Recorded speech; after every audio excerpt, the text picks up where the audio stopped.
dalam keadaan sehat walafiat dan selalu dalam lindungan Allah Subhanahu wa Ta'ala.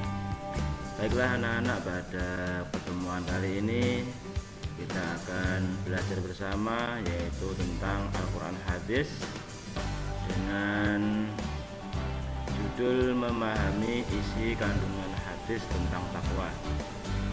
Kita melanjutkan pembelajaran yang minggu lalu. Kita mempelajari tentang takwa dan pada kesempatan hari ini Assalamualaikum warahmatullahi wabarakatuh. Bagaimana kabarnya? Kemudian ini anak-anak, moto hari ini belajar yang dalam keadaan sehat walafiat dan selalu dalam lindungan Allah Subhanahu wa Ta'ala. Baiklah anak-anak, pada pertemuan hari ini kita belajar bersama yaitu tentang Al-Quran Hadis. Bismillahirrahmanirrahim. Semoga dalam judul memahami isi kandungan hadis tentang takwa mendapatkan ilmu yang benar. Melanjutkan pembelajaran yang minggu lalu sebelum kita mempelajari tentang takwa, dan pada kesempatan hari ini kita akan memahami isi kandungan hadis minggu lalu yaitu pengertian tentang takwa. Kemudian moto hari ini belajar dari lahir hingga. Tentunya kalian masih ingat pengertian takwa Bapak Ali Imron MPD. Takwa adalah melaksanakan. Baiklah anak-anak, kita mulai pembelajaran dan sebelumnya kita membaca basmalah sama-sama. Bismillahirrahmanirrahim. Semoga dalam pembelajaran ini kita diberikan kemudahan dan mendapatkan ilmu yang bermanfaat. Baiklah anak-anak, sebelum kita memasuki pembelajaran, kita mengulang kembali pembelajaran minggu lalu yaitu pengertian tentang takwa. Lanjutkan tiga perintah takwa. Tentunya kalian masih ingat. Yang pertama adalah takwa kepada Allah. Ya, takwa adalah manusia melaksanakan perintah dan menjauhi larangan di semua Allah. Larangan dan melaksanakan perintah dan menjauhi larangan. Ada kemudian kata yang kalian ingat, bertakwa kepada Allah dan larangan dua hal, yaitu berhubungan. Nah, baiklah anak-anak, setelah kalian sudah mengetahui yaitu pengertian takwa, ibadah, mari kita ada yang bertakwa kepada Allah. Tiga perintah takwa antar manusia. Yang pertama adalah bertakwa kepada Allah. Di semua manusia, kemudian apa saja itu harus bertakwa kepada Allah, yaitu menjauhi semua larangan dan melaksanakan semua perintah dalam bentuk ibadah. Kemudian seperti puasa. Bertakwa kepada Allah itu ada dua hal, yaitu berhubungan dengan Allah langsung ketika Allah memerintahkan kita ibadah, dan ada yang bertakwa kepada Allah yang berhubungan dengan antar manusia, yaitu muamalah. Kemudian apa saja bentuk bertakwa kepada Allah dalam bentuk ibadah? Ketika Allah memerintahkan kita untuk haji, maka kita perhatikan melaksanakan ibadah dalam bentuk ibadah itu seperti puasa, perintah, zakat, Allah yang haji dan sebagainya. Kita mengikuti atau kita melaksanakan perintah Allah. Kemudian ketika Allah memerintahkan kita berpuasa, maka kita harus wajib berpuasa dengan manusia. Ketika Allah memerintahkan berzakat, ibadah, ini hablum minallah, zakat. Ketika Allah memerintahkan untuk sholat, maka kita melaksanakan sholat. Apa saja ketika Allah memerintahkan kita untuk haji, maka kita melaksanakan ibadah haji bagi yang mampu. Kita juga diperintahkan oleh Allah untuk berbuat. Inilah perintah manusia. Allah yang berhubungan dengan ibadah. Dan kita diperintahkan oleh Allah untuk langsung bersikap sopan. Kemudian bertakwa kepada Allah yang dalam bentuk muamalah atau berhubungan kemudian dengan manusia terhadap orang tua. Kalau ibadah ini hablum minallah, kemudian kalau muamalah hablum minan nas, dan hubungan baik dengan manusia. Ini adalah perintah apa saja yang berhubungan dengan Allah. Memerintahkan kita belajar itu untuk kita sendiri. Kita diwajibkan untuk belajar. Kita juga diperintahkan oleh Allah untuk berbuat baik pada manusia. Kemudian Kemudian kita diperintahkan oleh Allah untuk diri kita dan sikap sopan untuk siapapun. Baiklah anak-anak, kita lanjutkan sopan, bertindak sopan. Nah, kemudian kita berbakti terhadap orang tua, baik itu dalam bentuk ibadah maupun berbakti pada orang tua. Kemudian berbakti pada di mana saja dan lain sebagainya. Ini adalah perintah-perintah Allah yang berhubungan dengan manusia. Belajar itu untuk kita sendiri, terlihat berbuat baik oleh orang lain, untuk kita sendiri dan orang lain, terlihat oleh sopan ataupun tidak terlihat kemudian orang lain. Berbakti pada orang tua ini juga berhubungan dengan diri kita dan orang lain. Baiklah anak-anak, kita lanjutkan haitsuma kunta. Nah, ketika kita melaksanakan takwa, baik itu dalam bentuk ibadah maupun dalam bentuk muamalah, kita bertakwa di mana saja kita berada. Haitsuma kunta, di mana saja kita berada, ya. Baik itu terlihat oleh orang lain, kita harus meyakini terlihat oleh Allah ataupun tidak terlihat oleh orang lain. Kita menjauhi semua larangan Allah. Kita meyakini takwa ada beberapa sebab. Ittaqillaha haitsuma.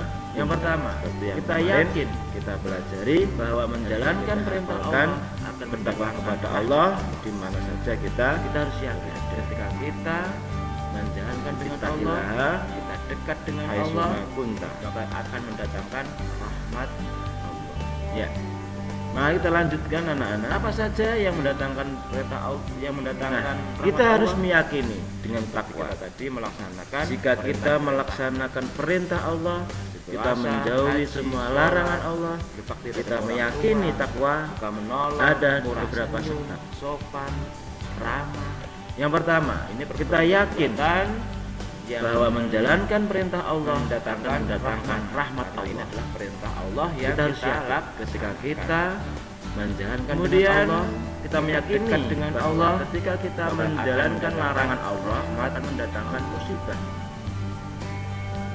Apa saja yang mendatangkan ketika kita yang mendatangkan rahmat Allah, kita jauh dari melaksanakan perintah-perintahnya. Apa saja puasa, haji, sholat, dan perbuatan yang menjauhkan diri kita dari Allah atau larangan-larangan Allah yang tidak diperbolehkan, yaitu syirik. Ini perbuatan-perbuatan yang mendatangkan rahmat, karena ini adalah perintah Allah yang kita lakukan. Dan berzina, berjudi, kemudian mencuri, kita meyakini bahwa ketika kita menjalankan larangan Allah orang lain mendatangkan musibah, sombong, angkuh, berdusta, kita harus yakin dan menghadap anak ketika kita menjalankan larangan Allah tentunya kita jauh dari Allah, maka akan mendatangkan kita jauhi apa saja yakin bahwa perbuatan yang menjauhkan diri kita dari Allah atau larangan-larangan Allah yang tidak diperbolehkan. Anak-anak, kita lanjut, yaitu syirik. Hikmah takwa, syirik itu apabila kita sudah bisa menyamakan Allah dengan makhluk lain Allah, dan berzina, berjudi,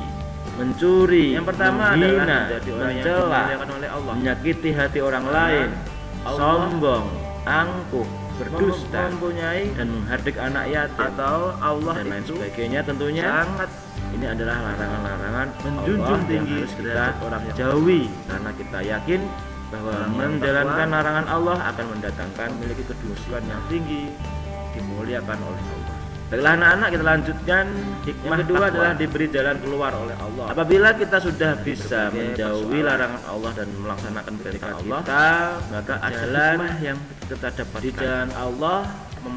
Yang pertama adalah menjadi orang yang dimuliakan oleh Allah, karena diberikan jalan oleh Allah dengan mempunyai atau Allah itu sangat diberikan oleh Allah, menjunjung tinggi memperoleh rezeki dari jalan yang tidak diduga.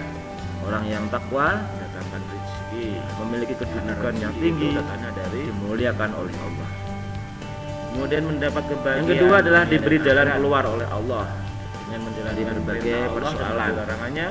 Maka ketika kita berjalan di akhirat di jalan Allah dan orang yang bertakwa melaksanakan semua perintahnya, maka kita akan diberikan jalan oleh perintah takwa yang kedua dengan bantuan perintah takwa pada Allah, kemudahan yaitu yang diberikan oleh berbuat baik, kemudian memperoleh rezeki dari jalan yang tidak diduga. Manusia kita harus bisa dapat rezeki, karena rezeki itu datangnya dari Allah. Atau di sini kemudian mendapat kebahagiaan kedua adalah apabila kita sudah terlanjur melakukan perbuatan yang Allah dan mendilarangnya, maka kita diperintahkan untuk bahagia dengan perbuatan yang di akhirat. Kemudian orang yang bertakwa dimasukkan ke dalam dosa melanggar larangan Allah. Sekarang perintah takwa yang kedua, kalian tadi perintah takwa kepada Allah, berbuat baik. Sekarang perintah takwa yang kedua yaitu perintah takwa adalah berbuat baik terhadap sesama dengan segera. Kepada manusia kita harus bisa saling berbuat baik, diampuni oleh Allah kesalahan kita. Atau di sini perintah takwa yang kedua adalah apabila kita sudah terlanjur melakukan perbuatan yang buruk, maka kita diperintahkan belum mengiringinya dengan perbuatan yang mengandung perintah. Apabila kalian sudah terlanjur berbuat dosa, melanggar larangan Allah, maka segeralah kalian yang memiliki berbuat baik, akhlak yang mulia, ampunan dari Allah Subhanahu wa taala, dan berbuat baik yang sempurna dengan segera. Kita setidaknya bisa meniru Nabi Muhammad SAW, diampuni oleh Allah kesalahan kita. Baiklah anak-anak, untuk pertemuan kali ini saya kemudian akhiri. Perintah takwa yang ketiga adalah anak-anak silakan hablum minan nas, yaitu mengandung perintah agar kita bergaul kepada sesama manusia dengan akhlak yang mulia, seperti halnya yang dicontohkan oleh Rasulullah Shallallahu Alaihi Wasallam, yang memiliki akhlak yang mulia dan memiliki akhlak yang sempurna, dan kita setidaknya bisa meniru akhlak Nabi Muhammad SAW. Nah, baiklah anak-anak, untuk pertemuan kali ini saya akhiri, semoga bermanfaat, dan anak-anak silakan kalian nanti dipelajari dan dipahami dengan baik. Saya akhiri, akhir kalam, assalamualaikum warahmatullahi wabarakatuh.